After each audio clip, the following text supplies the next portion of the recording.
ele continua e diz assim, negue a si mesmo. Negue a si mesmo. Mas eu não posso negar em mim mesmo, está lá na minha carteira de identidade quem eu sou, né? Como é que é?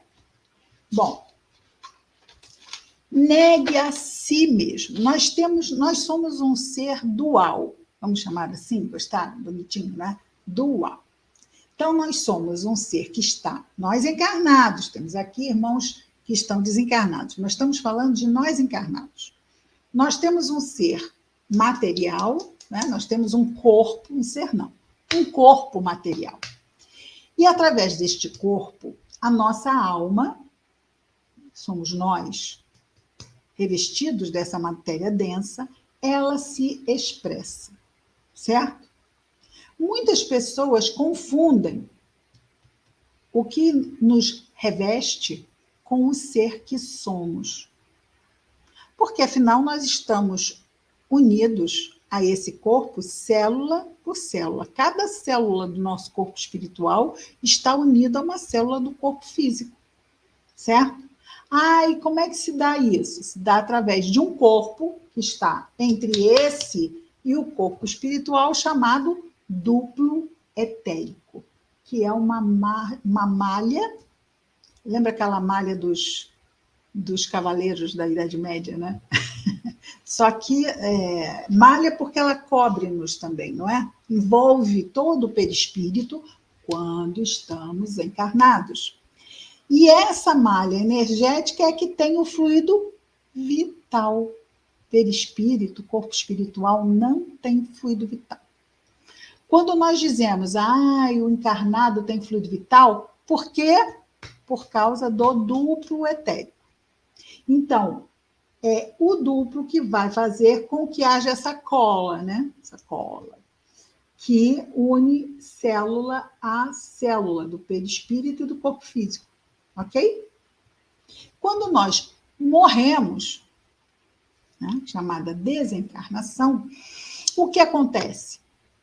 Simplesmente esse duplo, que recebe uma energia para o número de tempo que nós vamos ficar encarnados, então, se alguém morre com 5 anos, o seu duplo veio com 5 anos de energia.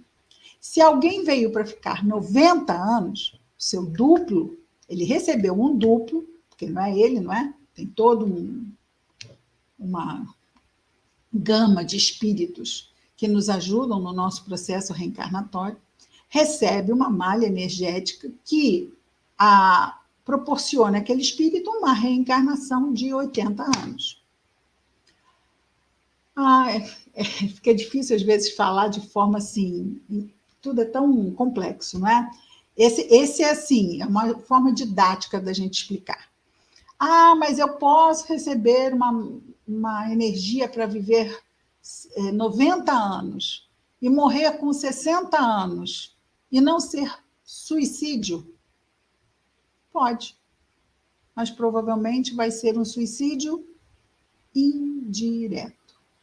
Então, eu começo a desgastar a minha energia vital fortemente com vícios e excessos. Isso pode desgastar essa energia vital. Foi o que aconteceu com o nosso André Luiz, que ele conta muito bem no livro Nosso Lar. Ele desgastou as suas energias vitais em excessos, acabou contraindo um câncer. E ele chega no mundo, ele contraiu o câncer pelos excessos, ok?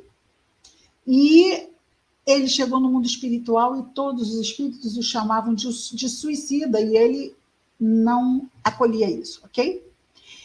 Pode acontecer de uma pessoa desgastar o seu fluido vital e não ser suicídio indireto? Pode. Quando ela desgasta essas energias vitais em trabalhos sacrificiais, ok? Então, se essas energias vitais são desgastadas não em excessos, mas num trabalho sacrificial, como nós vemos, por exemplo, o caso de Dimas, no livro Obreiros de Vida Eterna, do espírito André Luiz, psicografia de Chico Xavier, onde ele trabalhava muito para sustentar a família. E eram tantos sacrifícios que ele fazia para sustentar a família que ele acabou desencarnando antes da hora, porque é claro que André Luiz vai perguntar se o caso de Dimas era como o dele, se Dimas também poderia ser considerado um suicida indireto. E o mentor diz a André Luiz que não, porque eram motivos totalmente diferentes. O fim foi o mesmo, desencarnação antecipada. Mas os motivos que levaram a isso foram totalmente. Um foi pelos excessos em prazeres e o outro foi em sacrifícios para a sobrevivência da família. Então, um é avaliado de uma forma e outro de outra. E é claro que temos o suicídio direto, que vai causar inúmeros problemas ao suicida, por causa, uma das razões, essa malha energética, que se ele se suicidou com 60 e tinha que viver até 90, ele tinha 30 anos ainda de energia vital. E os seres desencarnados não têm energia vital. Energia vital é para expressão aqui. E isso gera inúmeros problemas para o espírito que recorreu à porta falsa de fuga da reencarnação, que é o suicídio, ok? Mas não tem problema, Deus continua nos ajudando. E o trabalho que é feito no Amparo aos Suicidas é gigantesco, mas isso não os exime de toda a dor que eles sentem, porque nós, como consciências filhas de Deus, nós sabemos o que é isto, não é? Receber uma oportunidade e jogar essa oportunidade fora. Isso, quando o espírito imortal se dá conta do que fez, é muito, muito mal, não é? Para a própria consciência, e é claro que é algo que vai demandar tempo, mas tudo com o tempo vai se resolvendo, ok? Na verdade, todo o tempo de todas as situações vão depender muito de nós,